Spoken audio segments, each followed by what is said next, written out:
To minimize the disruptions the haze can cause, all government ministries will announce and share their action plans for the haze situation later this week.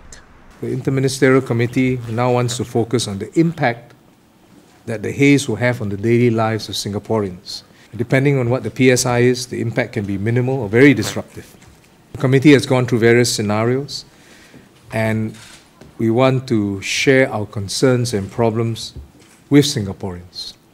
Therefore, I've asked all ministries to explain how the haze can impact Singaporeans daily, what we will do to minimize this disruption, what Singaporeans themselves must do to help, and the ministries will share their haze action plans over the course of this week. During the press conference, Dr. Ng shared examples of how the haze could affect Singaporeans, like possible delays in garbage collection and the building of HDB flats. I urge the public to listen carefully to each ministry because they will share what can happen and the mitigating measures, the adjustment measures, and the changes required. Make no mistake, the haze is everywhere, and if the haze worsens, there will be impact on daily lives. Chairman of the Haze Interagency Task Force, Dr. Ng Eng Hen, said that the government has offered help to Indonesia. There's an open offer by the SAN. Should our resources and assets be required, they are on standby at any point of time that the Indonesians need our help.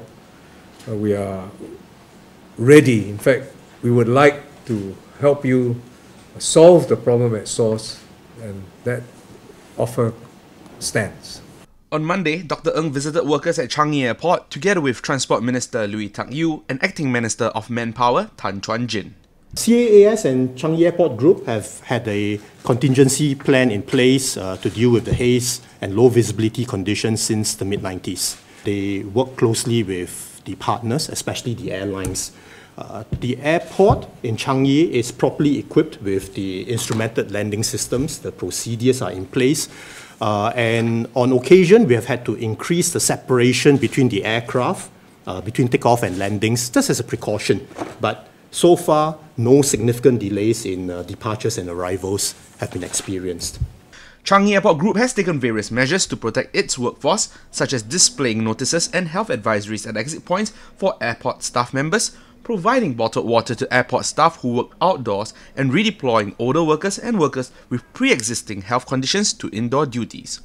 Mr. Tan said that the Manpower Ministry's priority is to ensure that the health of workers is being looked after.